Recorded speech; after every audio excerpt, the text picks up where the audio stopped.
You're listening to the Rugged Legacy Podcast, and I'm your host, Jeff Putnam.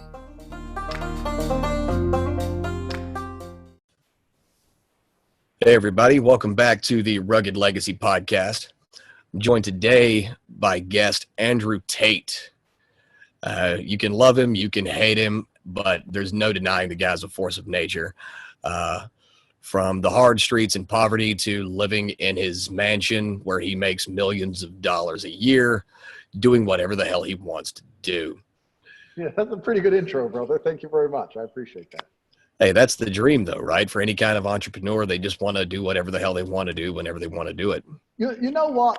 I talk about this a lot with people because everyone has this dream that they want to be rich, and I understand that. But I think that not a lot of people want to be rich. And also, I don't think everyone should want to be rich. And the reason I say this is, if I were to say to you right now, would you give up 3 hours a day with your kids for more money? You'd probably say to me, no, I wouldn't. Right. And that's the bottom line of making money. So I completely understand other people who have other motivations. And when I meet people who are comfortable and they're happy with their life, that's all you want to be. Because I know people richer than me who are miserable. So it's just a matter of what do you prioritize? Like for a long time, I prioritized money only. And now I'm starting to change my mindset and think, you know what? I don't need to make all this money. I need to do other things. So it's all a matter of priority. So I guess, I built the dream I was aiming for. And once you get it, then you start to mix it up a bit. But yeah, surely I'm not going to complain. You know, life's good. Right. I mean, well, they say that success is a stale finale.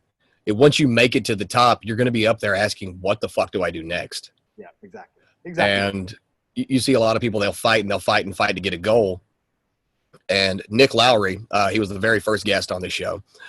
He owns Ground Shark Coffee, good friend of mine, formerly one of my business partners. But he has this thing where he always has to take shit to the next level. Yep. You know, he quit his job to go balls deep into his own company just to see what would happen. He was like, if it doesn't work, I'm homeless. So we'll see how it goes. But he's 25, and no kids or responsibilities. But that's the best time to make mistakes. So I have people come to me and say, oh, I'm only 19. I don't know what to do. I'll say, look, you're only 19. Now you can fuck up everything. Yeah. No one's relying on you. Like now's the perfect time to make mistakes, when you're young. So fuck it all up as quick as possible. Exactly right. And then get your shit together later. So completely. So yeah, life's good, man. And doing my thing out here on the edge of the world. I know I live pretty far away from everything, but it's going good. Yeah. Well, I think it kind of gives you an outside looking in perspective too. When you see you're more detached from everything else, you can see the whole forest rather than examining trees. It's kind of cool to live in a country where you don't even know the name of the president. I don't know who he is. I don't know what he looks like. I don't care. And it's kind of cool. Like in a way, the easiest way to detach yourself from politics completely is to live somewhere where you don't even know who's the president of South Korea? Who cares? Like it's just one of them things. So America, especially the way it's so divided about politics, I enjoy it from a sport perspective, just to, poke the liberals a little bit, but it's kind of cool to live away from it all in a way. Yeah, it's the whole political scale and scape of things here is very weird to me. No one can agree on shit, but they act like they should be able to.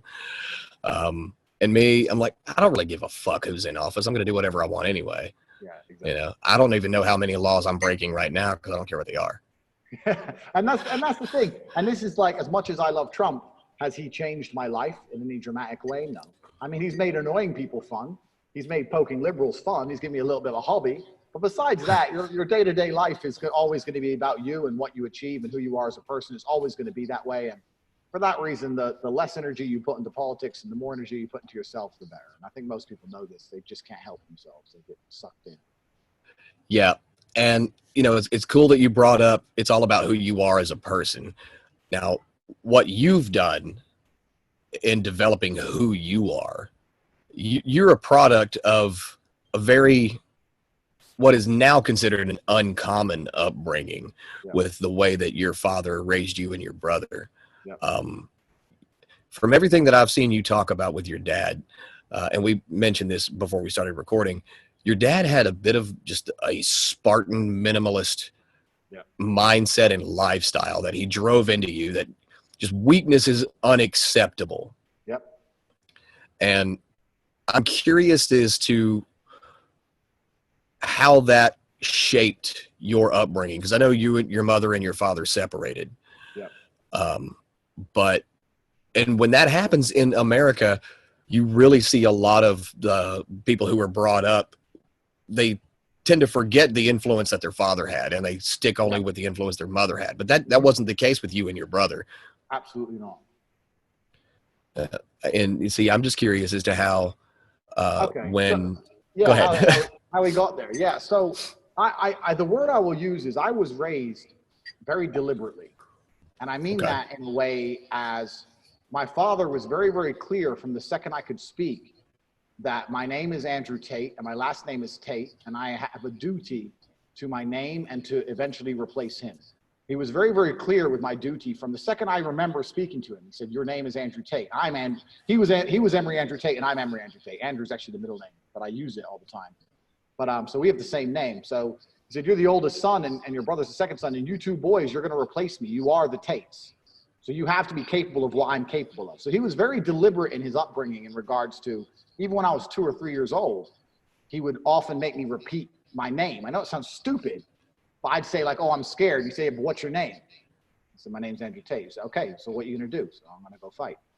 So it was very clear from the beginning. It was very deliberate that there was a legacy instilled in me. And I have always felt a strong sense of duty to my ancestry. You know, like people talk about this on Twitter a lot, but there's a whole bunch of people who died running from saber-toothed tigers for me to end up here. And I feel like I have an obligation to perform. I feel like I have an obligation for being on the planet. I have an obligation to the people who brought me here. I have an obligation to the people who are still here and the ones who are gone. So I was raised very, very deliberately, and I had a lot of harsh lessons, and they were deliberately harsh, I guess, in some ways, to make sure that I understood my position on the planet and my eventual succession. You know, what was actually weird about my dad, I guess, is that he spoke about dying a lot, considering he was alive. Because it's not something many people talk about. But he'd often talk about when I'm dead or when I'm gone or one day. He spoke about it a lot, and he tried to drill home, like, "Look, you are the next version of me. That's what I had you for. I want you to be the better version of me. And for that reason, you need to be able to outperform me at least match me in the following metrics." So I was born with duty. That's the only word I can think of. I had a duty, I had a responsibility all the time. So my goal in school wasn't to get A's. My goal in school was to make sure my dad was happy. Fuck the A's. Fuck the teacher. I ended up getting moved up 3 grades because I didn't care what the teacher said. I was trying to please my dad and moved up 3 grades because I always had this obligation on my head to try and please him. So, and he was a hard man to please. So that's how it was. And I think that, you know, nowadays there's a lot of stuff said about how, you know, you don't need to put pressure on kids and you can make them insecure and all this crap. I could not disagree more. I was born with a massive sense of responsibility, and I always had huge shoes to fill, and I enjoyed every second of it. And I still enjoy every second of it. You know, so I guess that's the way, if you had to give an overview on how he raised me, it was very deliberately, and it was with legacy in mind. That's basically the basic blueprint of how I was raised from the second I could walk and talk. Yeah. And yeah, like you said, now, you know, everybody screams, "Oh, you're being too hard on your kids." But then these people grow up soft, and you see them kind of, but you see them kind of crumble at the most like insanely small problems. You know, like the coronavirus and the quarantine and all that. People are losing their minds because they can't go outside, or they're being told they can't go outside. I don't think it's, and you're seeing people having full mental breakdowns. And also, I don't think it's too hard on your kids. I mean, my father was an authoritarian, so there was times he was extremely hard on me, but there was also times he was extremely nice to me. I mean, cause and effect is real. Cause and effect is probably the driving force behind the universe. You run your mouth, you get punched in the face. Cause, effect. Like, people forget this shit. And I was raised with cause and effect. I had the best father in the world when I was performing. And if I wasn't performing, I had a father who would be like, "No, you better get up and train more, study more. No video game, no TV. No. Work. Okay, now you're performing again. Okay, cool. Yeah, play Nintendo." So I was very much raised in regards to risk, reward, cause, effect. And there'd be times when people would say, oh, your dad's crazy. He pushes you too hard. But if I pulled it off and I performed, then how did he push me too hard? Maybe he's just trying to maximize my potential. Because there's no way to maximize potential without hard work. There's no easy way to the top of the mountain. There's no such thing. So I had a very strict, hard, mean father, but he was also the best man in the world, and I respected him absolutely. I know he loved me, and he was extremely nice to me. He just had huge ambition for me. He expected me, as Andrew Tate, to be one of the greatest men alive. That's what he expected of me, and he made it very, very clear. I remember when I was playing chess professionally. My dad was a chess grandmaster, and still to this day, I've never reached master level in chess because it's exceptionally difficult. I still haven't, but I mastered kickboxing instead, so I think he kind of let me off. But when I was playing chess as a kid, the under 15-year-olds, I won it at age 5. I was the youngest ever state chess champion in Indiana. I won it at age 5. And I remember when I won it, he made me take 2 months off chess. And I was playing chess 5 hours a day. So chess was my life, school and chess. And he made me take 2 months off chess. And he said, you're taking time off chess. And I said, why? And he said, because you're not going to be a geek. You have to be good at everything. So we're going to start working on push-ups now. So he didn't want me just to be smart. He didn't want me just to be strong. He didn't want me I had to be a well-rounded individual. He said, you're going to excel in every human metric. And this is how he raised me from the ground up.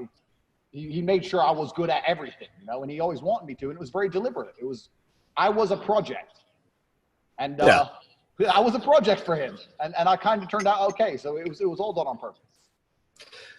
Yeah, I think there's something to be said for performance-based meritocracy when it comes to raising your children. Yep. My children, they have semi-free range to do whatever the fuck they want. Yep. Until they start fucking up. Yep. And then it's, okay, no more of this shit, no more of that shit. Buckle the fuck down. You're not leaving the house for 6 months until this shit gets squared away, kind of thing. But I think Jordan Peterson said that it's the duty of a father to make his children the most competent people at his funeral. I like that. That's a very good thing. I never heard that before. But yeah, it's true. And the truth is this. I believe your happiness as a man in life is going to directly correlate to a few things. One of them is your tolerance for stress, because life as a man is stressful. And 2 is your competence. If you're a man who can tolerate stress and you're competent in near any situation, you're going to be pretty happy most of the time. I mean, it's going to be very few things that are going to really get you down. But if you're a man with a low stress tolerance and a low competence level, then you're going to struggle all the time. So, you've got to be one of them resilient people, and that's trained and that's learned from the beginning. So, I was tolerating stress from a very young age because my life has always been competitive. I was playing professional chess, and then I'm professionally fighting, and now I'm doing it. So when now I'm in the business world, I meet people in the business world, and they seem stressed about a meeting. I'm like, it's a meeting, bro. No one's going to punch you in the face. I had to get my ass kicked. Like, what are you worried about? It's only so if you can tolerate stress and you're competent, you're going to be a happy guy. And those are 2 things that every man should be concerned with. He should be working on anyway. So, yeah. And another thing I was thinking of was, you came from poverty. You weren't always, where you are now. You've built a very comfortable and cushy kind of life that you can, if you wanted to, you could sit back and relax for fucking ever. Yep. But I think you're a little bit like me in the sense, and we've talked about this before, there's some things that you did in poverty and your mentality of living in poverty that you had bleed over into your life no matter what. Yep. Like, for example, for me, when my family was homeless and we were all living in a fucking hotel room, I lived out of my shoe. I put everything in my fucking shoe so that when I woke up the next morning, I could get my wallet, my pocket knife, and everything else and put it where it goes. And you were saying you did the same thing with your watches because It's something that never really leaves you. Do you find yourself kind of stuck in that a little bit every now and then? You get lost in it? You know what's funny? The one place my father did not exceed, in terms of physicality and mentality, he's probably one of the best men I ever knew. But in terms of financially, my father never made money. People have this idea that I have inherited money. My dad died with $9, exact number in his pocket. So he was at a chess tournament when he died, and he had to win that tournament to get home, or he was fucked. That's how my dad was really like one of them kind of Rolling Stone kind of guys. I mean, professional chess, unless you're in the top 10, is not a big paying game, and the tournaments are everywhere. So you're just floating around the country. All these guys look homeless. They're floating around the country, sleeping in whatever they can, just trying to get a couple $100 here, a couple $100 there. So I was raised with absolutely no money. And now that I've made money, one of the main reasons I've been so motivated to make money is, yeah, I want to enjoy my life, but also I've retired my mother. My mother doesn't have to work anymore. So I look after her. She has more money than she ever imagined ever having. And I work hard for her. But I want to raise my kids broke. I don't want them to have any money. There's a lot of guys in money Twitter, especially, who talk about generational wealth. And I'm sitting there thinking, I mean, maybe I'll leave something for them when they're 18, 19, maybe. But when my kids are young, their toys are going to be push-ups. They don't need, I'm not going to give them a penny. Because I think there's definitely a degree of character you learn from a poor upbringing that you cannot learn with money. I don't think it's possible. You know what I'm saying. When my family never had a safety net.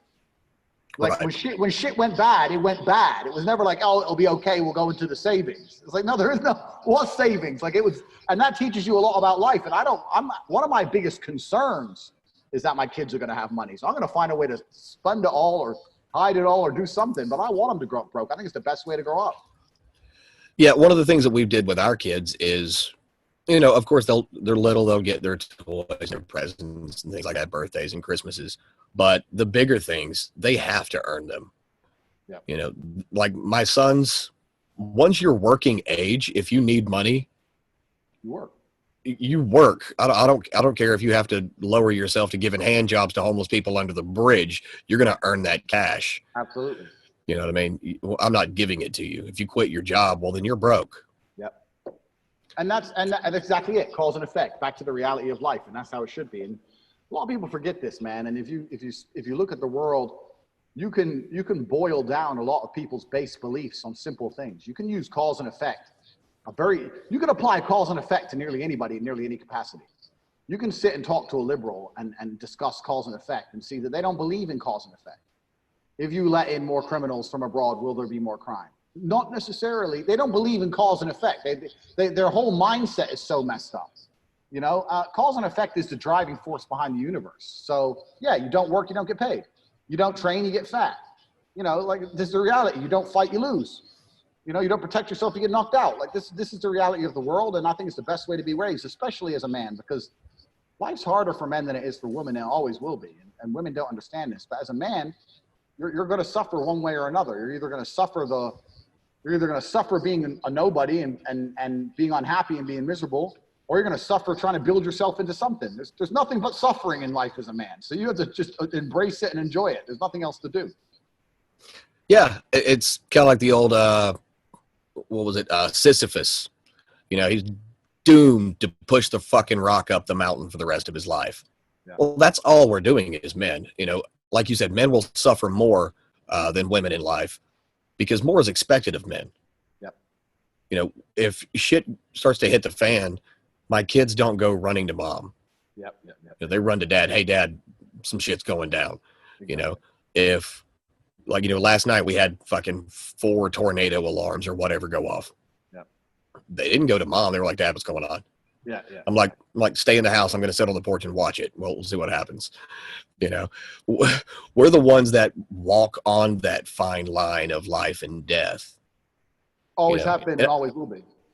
Well, yeah, you know, our families, our tribes, whatever they are, they stay within the safety of the campfire light. Yep.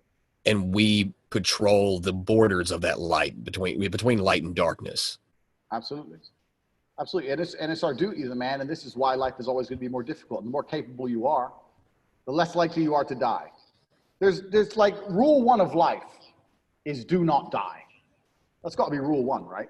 Fair enough. Rule 1 of life is do not die. My dad used to once again say this a lot. Rule 1, do not die.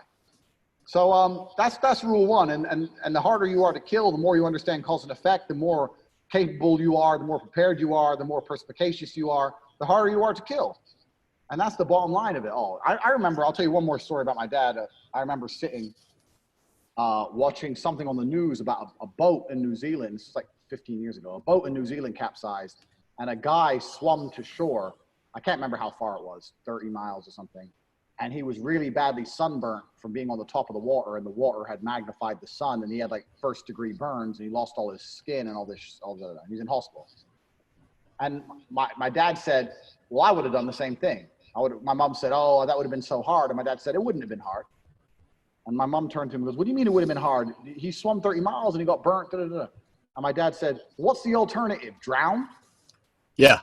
It's hard to give up and put your head underwater and never breathe again.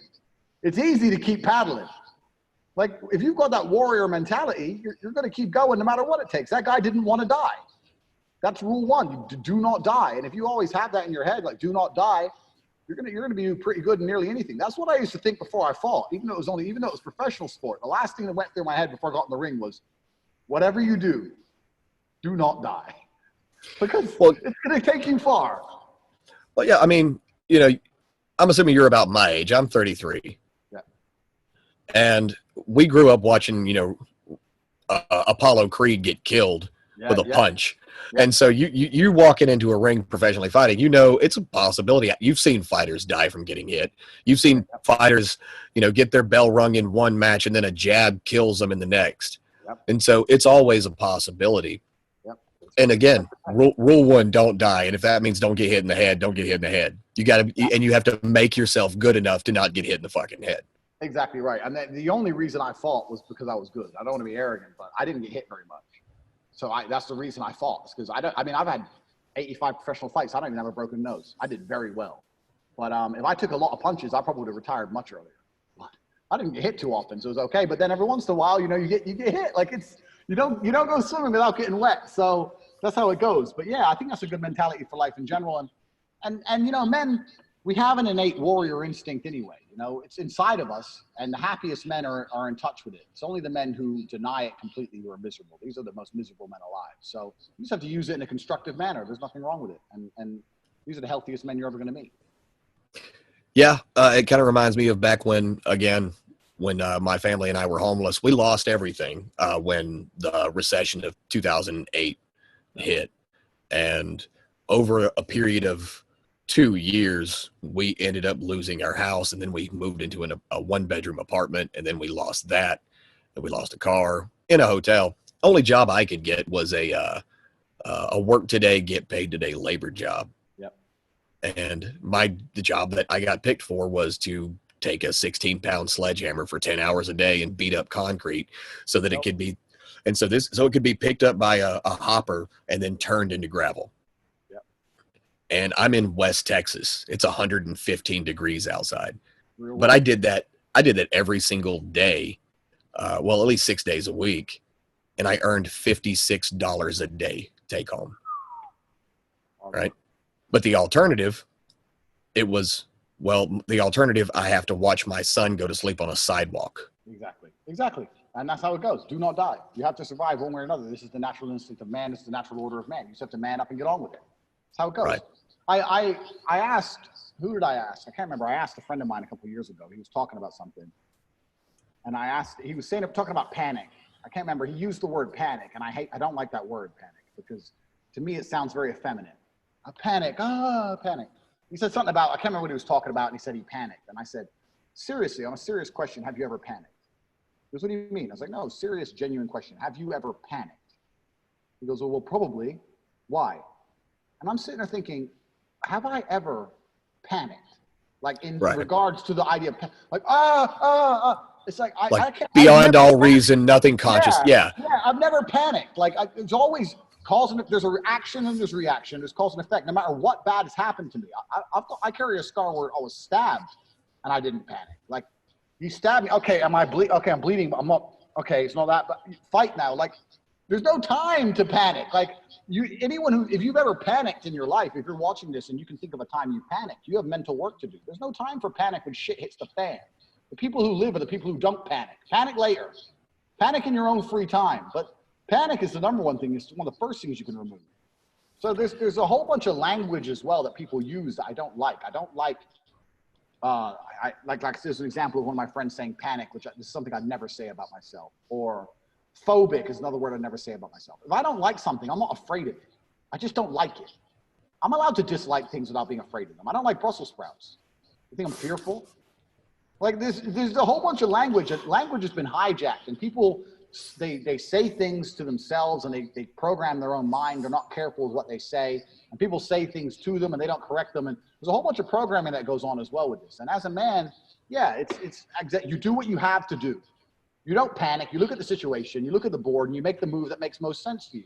And you make sure you do never violate rule 1. Do not die. And if you do those things, you're going to be a good man. It's as simple as that. I really think that's the basis of manhood. The basis of manhood is doing shit you don't want to do because you're supposed to do it. And you do it anyway. That's basically it. Yeah, you bring up fear. I think, and tying it back into what you said about how a lot of men have this innate warrior mentality, because that's what we're bred for. We're bred to fight. We're bred to kill. We're bred to survive and raise up our families and keep them from all the other threats, whether they be existential or physical. Yep. I can say that I was afraid of letting my family down. It didn't mean shit to me, but it meant something for them. Yep. Because, hell, I could have just tucked fucking tail and ran, and $56 a day, just me, I'd live comfortable. Yeah, I don't give a fuck. I don't need that much. Yeah. But I've got a pregnant wife, and I've got 8 goddamn kids. Yeah. In the fucking hotel room. I'm sleeping on the goddamn floor. Letting them down was terrifying. But I wasn't so much that I was afraid. It was more of a maybe both, but I reconfigured that fear into being so pissed off that was a possibility. I was fighting to the point where it wouldn't happen again. Bro, the best fights I ever had professionally is when I was scared. There's Right. power in fear. It's just, it's power. It's either fight or flight, isn't it? When you feel scared, it either consumes you or you use it. It's one of the two things. It either consumes you and then you fail, or you use it and it adds power. If I'm scared, I'm going to react quicker. I'm going to twitch faster. When you're walking through a haunted house and you hear things, it's because you're afraid. Even your senses heighten. This is biologically proven. Fear is a fantastic motivator. Fear is fantastic for energy. You can't sleep when you're scared. You can't be lazy. You can't be lethargic. You'll work your ass off when you're scared. So there's absolutely nothing wrong with being afraid. What there is something wrong with is being afraid and being too big of a pussy to do anything. I was scared for every single fight I ever had. People think that fighters are so brave and we're not scared. No, we're scared. We just do it anyway. So I have nothing against men who says, "Oh, I'm afraid of this." I say, "Okay, cool. We'll just do it." That's the point. Someone breaks into my house in the middle of the night.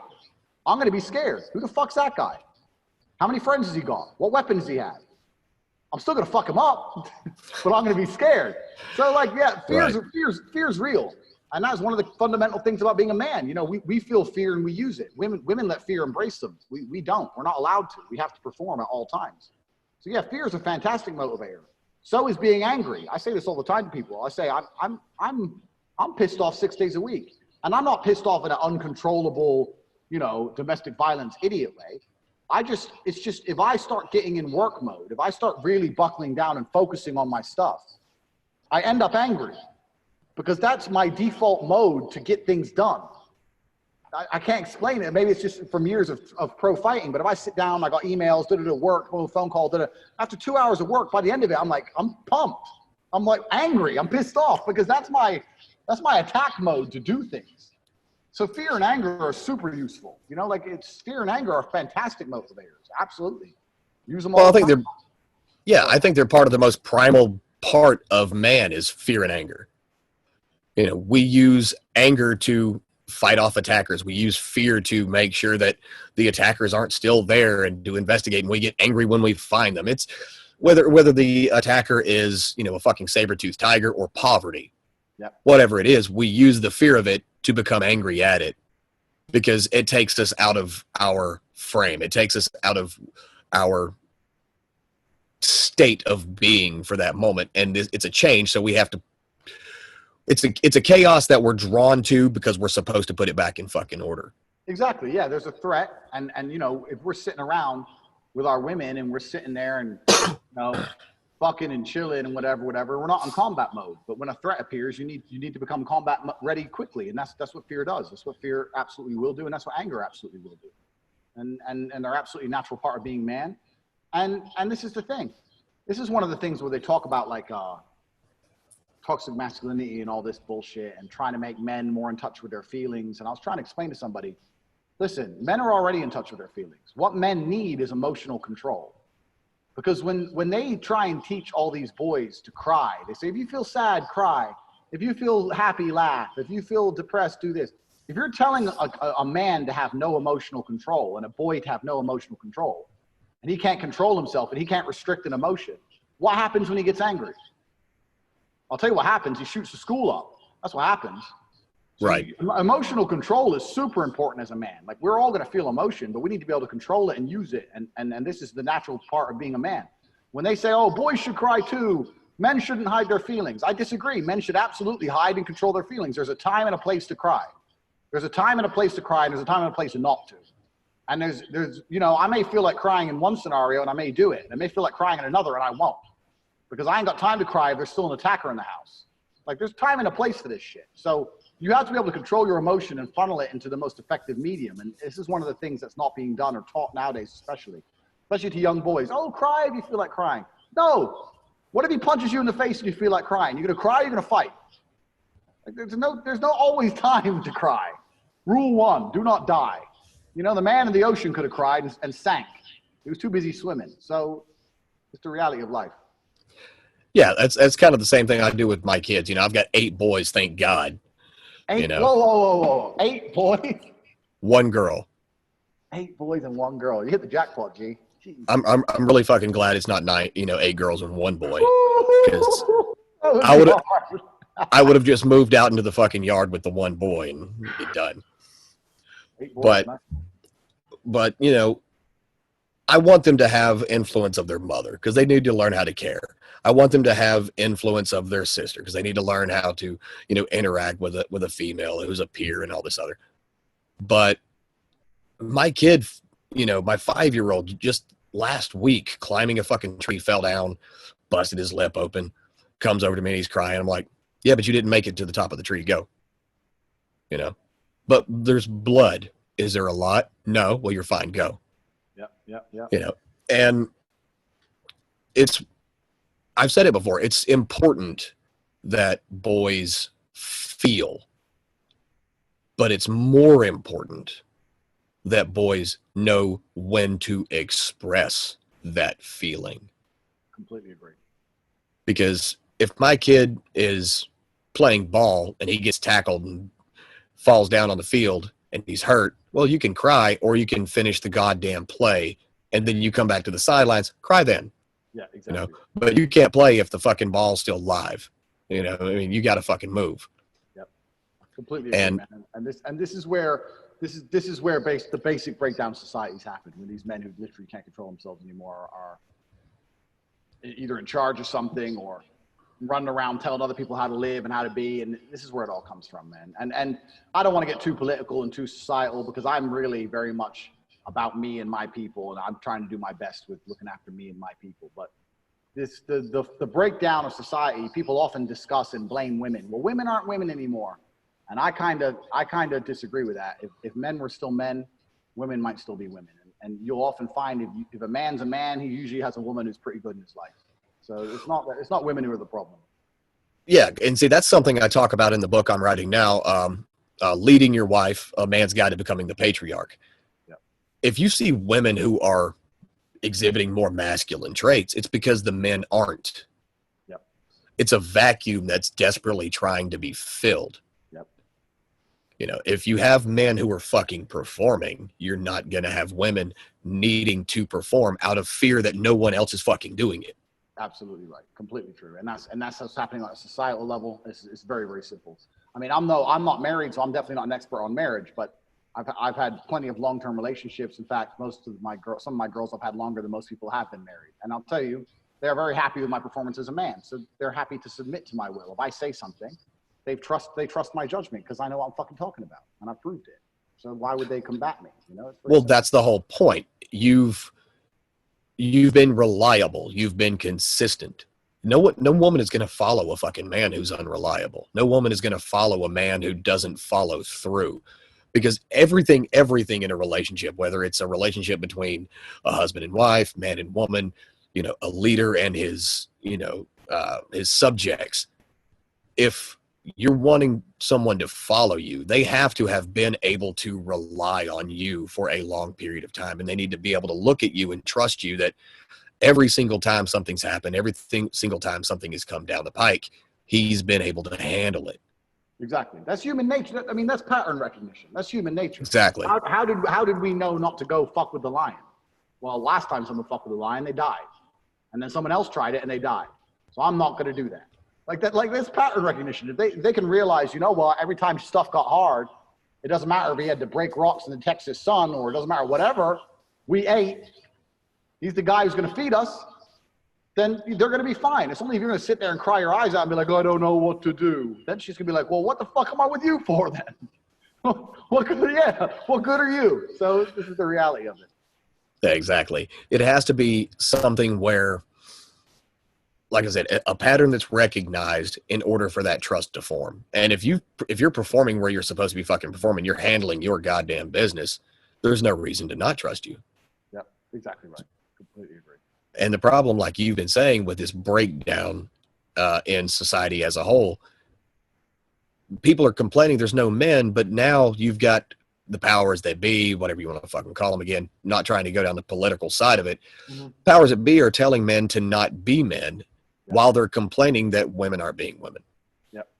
I completely agree. And I mean, I was watching, there's some documentary that came out a couple of days ago that's really big on YouTube at the moment about Hollywood and all its programming. And I've watched Hoax by Cernovich and all these kind of things. And yeah, there's definitely a huge agenda trying to feminize men. But, I'm trying to think, if that agenda was around when I was living with my dad, would it have worked? No. Right. No way. I mean, if you're a man and you're in charge of your tribe, it's very easy to make sure that nothing bad happens to your boys. Just turn the fucking TV off and start the push-ups. You got to take responsibility for your own shit in your own life. You can't outsource the programming of your sons to society, just like you can't outsource the programming of your woman to society. I said this on Twitter the other day. I said, control your woman, or society will control your woman. Who do you trust more? So you got to take responsibility for this shit. And that's just called personal responsibility. If you're a man and you're going to sit and go, oh, my son is doing this and doing that. You know what? It's kind of like every time I see one of them fathers on Twitter and you're like, oh, my sons have both become transgender and I'm blaming TV. I'm like, you must have had something to do with it. You didn't, at no point did you check these motherfuckers? You didn't do nothing? I'm just, right. There must have been something you could have done. You got to have personal responsibility for absolutely everything in your life. If my pit bull bites someone, I have a part to play. And right. Apply that to absolutely everything, especially raising your kids and your family. My woman behaves perfectly because I'm sure she does. And I'm proud of her because she listens to me. That's the whole point. Yeah. And it's like with my son. One of my sons is gay. Yeah. But he is not feminine in any way because he's going to be a fucking man. Yep. And a lot of that gets convoluted and conflated. People think that gay means feminine. It doesn't. I've seen some of the biggest, meanest motherfuckers. I mean, hell, look at Jack Donovan. I had Jack Donovan on the podcast. Jack Donovan is gay, but you would never fucking guess. There was a gay club where I was doing security. When I used to do security work, there was a gay club, and there was a doorman who was gay, and he was huge. And I remember someone said to him, he was trying to get in the club, and the guy had this girl with him who was too drunk. And he said, oh, and he made a slur. He called him a faggot. And this guy got kicked the fuck out. Doesn't mean a thing. So, but yeah, you're right. Feminine and homosexual are not linked at all. So, and also neither is masculine and straight. Right. You can have very, very feminine straight guys. So it's all about just being a man and handling your business and being reliable. I get this a lot. People message me and say things like, oh, but I don't want to be a fighter. I'm like, look, I'm not talking about being a fighter. I'm talking about being a reliable man who will do something when he says he's going to do it, whose handshake means something, who sticks to his word and will work hard. Fuck fighting. It's not even about fighting. It's about just being a man who says, yeah, I'll be there at 9 o'clock and actually turning it up on time. That's all being a man really is. It's not much else outside of that. And I don't think a lot of people understand. Yeah, you see a lot of it. People go, well, I don't want to be a fighter, like you said. Well, you don't have to be a fighter to be able to fight. Exactly. if the need arises, because we don't live in a world where a fight is constantly necessary all the fucking time. Not anymore. We don't have, unless it's Southern California, we don't have, roving bands of bandits running down the fucking street all the goddamn time. We don't have that. But you might have somebody who is a belligerent drunk at a bar or a restaurant want to fight you. You need to be able to fucking handle that, because if he goes through you and you're with your wife, he's probably going to go to her next. You got to handle that shit. Absolutely. Completely agree. And again, it's all just about being reliable. Yep. Completely agree with you, friend. Yeah, and you've got the lack of self-accountability and the excuses. Well, I grew up this way. Growing up anyway doesn't mean fuck all. I grew up, my father died before the only memory I have of my fucking father is him lying in a hospital bed with a cannula in his fucking nose because he had Agent Orange from Vietnam. I have zero pictures of my father. I have zero belongings of my father's. I know what the fuck he looks like due to like 3 pictures I've seen. Wow. Right? That's it. I don't remember anything else about him other than the fact that he died before I ever had a fucking chance to have a real conversation with him. I think I was like 4 or 5. Yep. But getting my ass kicked for the next 8 years by a stepfather who didn't want kids, who just wanted, pussy. Yeah. That didn't mean that I'm going to do the same thing to my kids. The way I grew up didn't mean shit. Once you reach a level of accountability, you're responsible for your own shit. And it seems like less and less people are wanting to take responsibility for their own lives. They want to blame it on something else. Completely agree. You're right. You get to a point where you're an adult and you have to look around. Okay, you may have grew up in the hood. Let's take the hood, for example. You grew up in the hood. Everyone did hood shit, blah, blah, blah. There has to be a point when you get to like 20 and you go, you know what? I can move 10 blocks that way and leave all this dumb shit, color bandanas and fucking drive by. I can just forget it all. All I have to do is move that way and get a job. And then they're going to say, I'm trapped in the hood. You want to be there. Yeah, it's not a ghetto in Nazi Germany. They don't have fucking walls where they won't let you leave. Exactly right. And that's the whole thing about it. It's a mentality thing. And a lot of people just don't escape it mentally, and that's why they can't escape it physically. And that's the reality of it. And, like you said, upbringing, okay, you can drag up excuses all day long, but excuses don't change the outcome. If you end up in jail, you're still in jail. Your excuse for being in jail does not make you any more free. You're still there. Cause and effect. So you can forget the whole excuse element. I don't think it has anything important to play, that whole part of it. So gotta do what you gotta do. Right. Now, you talked earlier about if you've ever panicked, you've got some mental work to do. Yep. You and I, we're different and the way that we've had to overcome a lot of shit in life. But there's a lot of people who have never had to endure any kind of adversity because they've just had an easy life. And that's the world we live in. A lot of people are going to have easy lives, regardless of how hard the world is. Mm-hmm. But what do you think people need to start doing if they want to be able to mentally prepare for the hardships that may or may not ever come? But it's like a condom. You'd rather have it and not need it than need it and not have it. Yeah, absolutely. This is one of the reasons I like physical training so much. Like, lifting weights is not just about being able to lift weights and having big arms. It's about the fact that it's difficult, it's repetitive, it gets harder all the time. You never complete it. You never say, okay, I've completed weightlifting. There's always more to lift. It's painful, especially if you're going to do it like on a proper level. And it's a fantastic place to start on a very basic level. It teaches yourself discipline. Doesn't matter if it's I did fighting, doesn't matter if it's weightlifting, whatever. The physical exercise thing is going to teach you the basics. Once again, it ties into cause and effect, exactly the same ties into train hard, get better, etc. So physical element, that's definitely a great place to start. That's a fantastic place to start. Another thing is you got to remove excuses from your life. And I know a lot of people say this, and a lot of these things I say sound like platitudes because they're said a lot, but a lot of people don't do them. I mean, genuinely remove excuses from your life on a serious level. So I'll give you an example. If I miss a whole night's sleep, like a whole night, let's say I'm flying or I'm whatever, I miss a whole night's sleep. The next day, I'll find myself being like, I haven't slept in 60 hours, whatever. I'm groggy or I missed something or I mistyped something, whatever. I will sit and consciously meditate for a couple seconds and go, no, being tired is not a good enough excuse to misspell a fucking word. Being tired is not a good enough excuse to leave my passport on a chair. Being tired is not, like, you have to remove excuse. No, I perform always. And I train myself. It doesn't matter if I'm tired. It doesn't matter if I'm hungry. It doesn't matter if I'm thirsty. It doesn't matter what happens. I will at all times make sure I do not have an excuse for my behavior if it's subadequate. And you can train yourself to be like that because, and I think the two things that taught me that is fighting and chess, because in those sports, if you make a mistake, you're going to get punished. And it doesn't matter what your excuse is. Oh, I was running out of time. No one cares. No one cares. You made the wrong move. I was thirsty. No one cares. You made the wrong move. No one's interested in the excuse. They're interested in the result. Doesn't matter. Like, there's very few excuses you can pull up in the binary reality of life and death. People are going to care about. If something happens, someone breaks into my house right now, and I have to kill them before they kill my family member, and I fail, what am I supposed to say? I was tired? Who gives a shit? Nobody.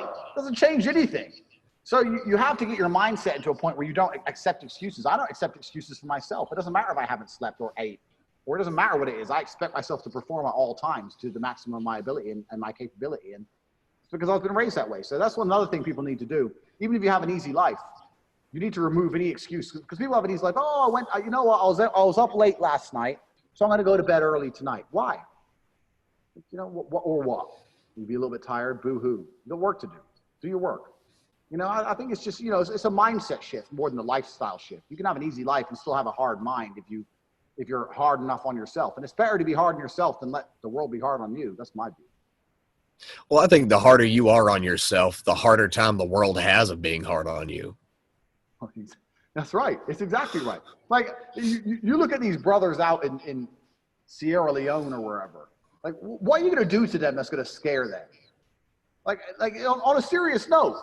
And this goes into the whole political element, which I don't want to go into, but like right now, Western Europe is suffering big time because they've opened up the floodgates and these people have come in and they're not scared of the police.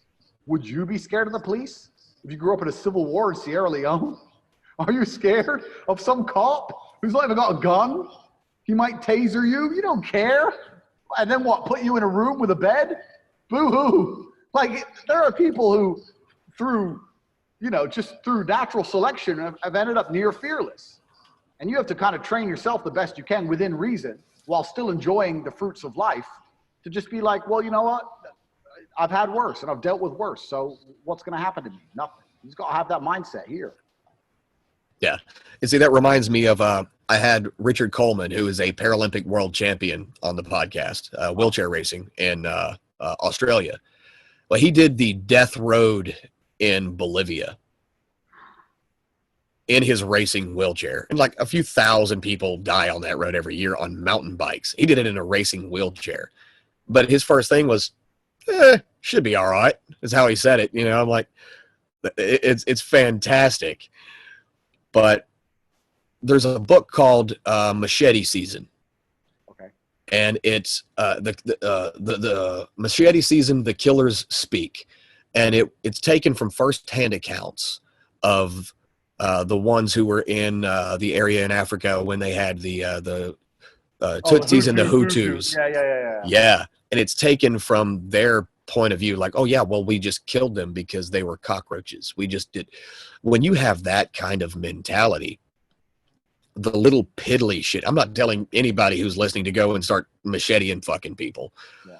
But if that's the world you lived in, even if it's in your own head, the little piddly shit about losing your job or having to work harder or miss a few hours sleep or skip a few meals, they don't mean shit. Yeah, exactly. Everything's relative, isn't it? They say, like, why does a baby cry when it's growing a new tooth? Well, growing a new tooth isn't that painful, but to a baby, it's the most painful thing it's ever felt in its life. Right. It's never known pain. So little things are painful to children until they experience more and more and more pain until you become a grown-up, and then you're used to it. You're used to things hurting, so it's not such a big deal. So everything's relative. Absolutely, it's relative. And there's ways you can control, your tolerance to certain things like stress and pain, et cetera, et cetera. And that's why sports and training is a fantastic way to tolerate stress and get into it. I think as one of the joys of being a man is being physically strong. It's one of the joys of being a man. Why would you want to be a man and not be a strong man? Right. What's the point? Like, it's like women enjoy being beautiful women. So men enjoy being strong men. Like, I'm not saying you have to be Superman, but you have to know, like, you're strong. You don't want to be one of them little frail motherfuckers. Or you're like, what's where's the fun in being a man if you're all frail or you're super fat? Like, that's the whole joy of it. I think everything about being a man comes from a position of strength that you're going to enjoy. Sex is fun when you're strong. Life's fun when you're strong. It doesn't matter what it is. So this is another thing you have to take into mind. So it's good for your mindset as a whole. I advocate physical training for absolutely everybody. It doesn't matter what it is. I think you got to do something. Right. And, I think manhood is just a series of vaccinations.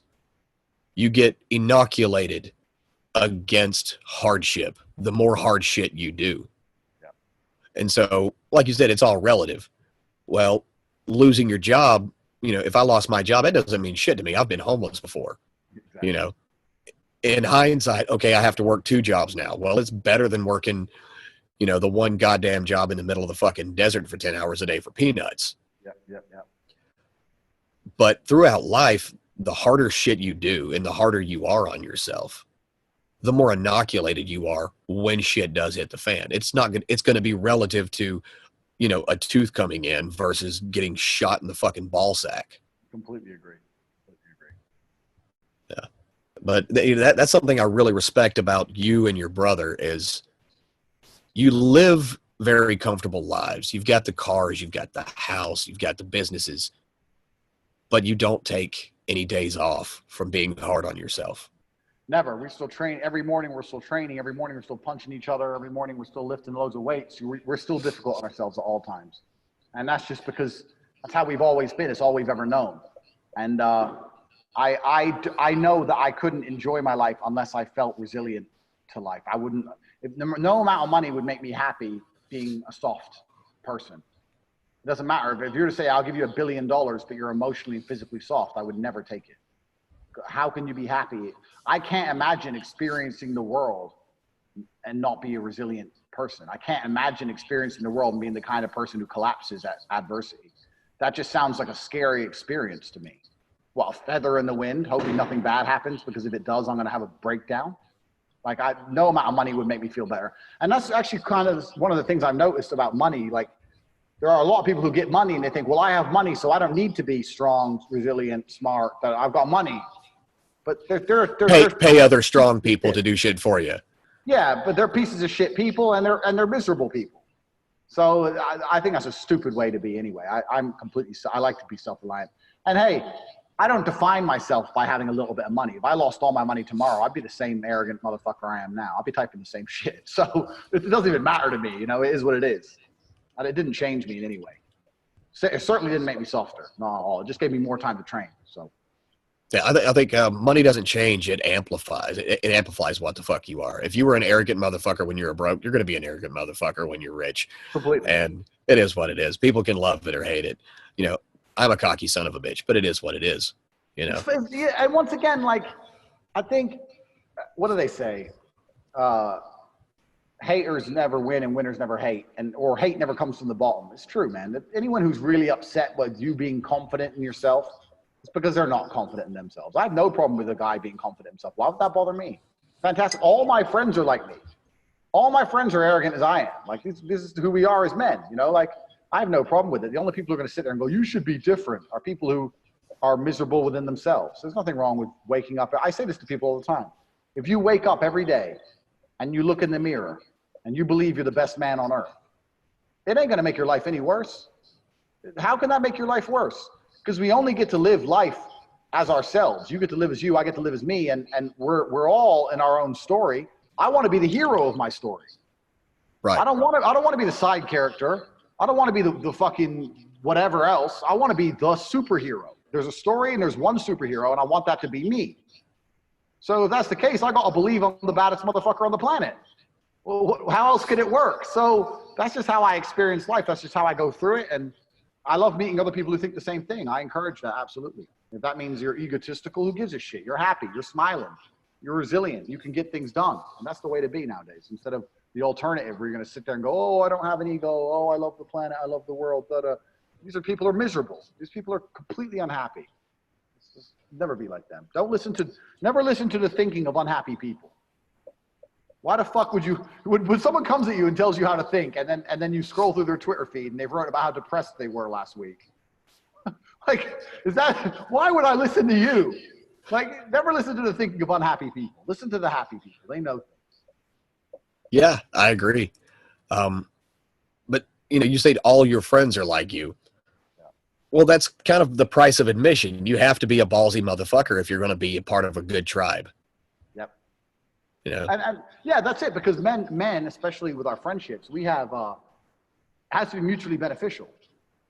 So right. I know exactly. I know if I get attacked and I'm with my boys, I know my boys have got my back. Otherwise there's no friendship. So it's got to be mutually beneficial one way or another. So yeah, that's another thing. It's a very good point you made. A lot of guys come to me as well, and they say, "Oh, my friend stole my girl or some stupid shit." And I'm like, "Why were you hanging around with these kind of snakes in the first place? Like, how was he ever your friend? You didn't spot this from a million miles off. Like, you are like there were indicators. There were indicators somewhere that he was that type of person. Exactly. You are the company you keep to a degree as well. So if you hold yourself to a high standard, you hold your company to a high standard, and now all of a sudden your life's in order. It's really not that complicated. And I think a lot of this stuff we're saying people know, but they're just afraid to do. I think a lot of people know it, but they just don't do it. And that you'll find that with all of life. People know things, they just don't want to do things. It's the reality of it. But not my circus, not my monkeys. I help those I can help, and I live my life the best I can, and I enjoy my existence on Earth, and that's all I can do. Yeah, and I've had to do that same thing. I've got family members that I've had to completely cut off because they're crabs in a fucking bucket. They're miserable fucking people. They're just unhappy and codependent kind of people, and they want to drag me into all that. No, fuck it. I will help if I can help, but I'm not going to facilitate or enable or any of that horse shit, and I'm not dropping down to my level because I have a standard for myself. And I think a lot of people don't have standards for themselves. Yep. And because of that, they can't establish standards for the people they hang around. And the reason they don't have standards for themselves is because they have no ego. So this goes back to ego. We talk about how bad ego is. Well, if you have an ego, then you have standards for yourselves. If you have ego, you're too proud to let your family go homeless, exactly like you did. If you have ego, you're too proud to be morbidly obese because you don't want people to view you that way. If you have ego, you're too proud to be weak. If you have ego, you're too proud to fail. Ego is going to prevent you from messing up your entire life because you're proud of who you are and what you have and what you do. So people often say, "Oh, you got too big an ego." I say, "Well, you don't have any ego because you look like shit. So maybe you should have an ego and you wouldn't want to be that way anymore. Because if you have an ego, you feel like you have something to prove. And that's what's going to make you work." So yeah, absolutely. If these people developed an ego in the correct way, not in some people have ego without any justification. That's a mental illness. But if you have an ego and you're out to prove it, then you're going to do all right. An ego without justification is a mental illness. I'll agree with that one. Yeah. You got a lot of people who are proud of some shit that doesn't fucking matter. Yeah, exactly right. Yeah. It's the fine line of ego and being grounded and making sure that you're living in the real world. But if you can get that right, you're going to be endlessly motivated. That's for sure. Yeah, I agree. And, we're coming up on that hour mark. And I think that was probably the best spot to wrap it up. If you don't have an ego, you need to fucking get one. But make sure your ego matches your measure. Absolutely. And work hard to prove it. And another thing that, before we wrap up is people think that egotistical means you're mean or it means you can't make friends. No. You can have an ego and believe in yourself and love yourself and be very nice to other people and have friends. Where does mean come into it? Just because I believe in myself, just because I believe that no matter what happens in my life, I will find a way to fix it. That doesn't mean I can't be nice to other people. It just means I believe in Andrew Tate. I believe in what he will do to make sure I eat, and now or in the future. I have absolute self-confidence. That doesn't mean I can't be nice to other people. And anyone, next time someone talks to you about, "Oh, you have too big an ego," look at his life for 5 seconds, and I guarantee he's miserable. And you'll see the correlation. The happiest people alive are egotistical. You'll see it. Oh, of course. But, it's like what I was talking about with my buddy Zach. Men take pride in all of the hard shit we've done. Yeah. The worst jobs we've ever had, the hardest we've ever had to work, the most we've ever gotten our asses kicked.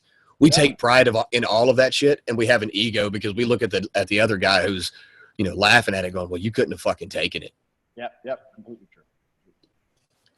But I think we're going to wrap this one up. I really appreciate you coming on, Andrew. Awesome, man. It's been good fun. We'll have to do another one soon. Oh, hell yeah. I want to get you and your brother on for a dual episode when we ever get the chance. For sure. That'd be amazing. All right.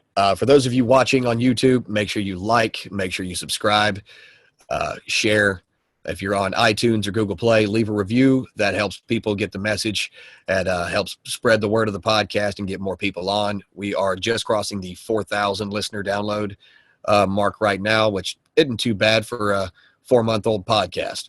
Pretty good. So thank you all for watching. Thank you all for listening. This is Tate and Jeff and Route.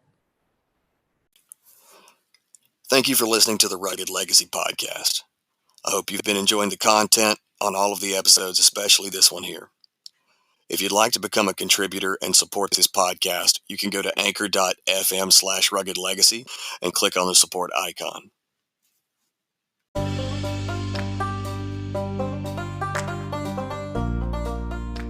Everyone wants to rise from the ashes, but very few are willing to set themselves on fire.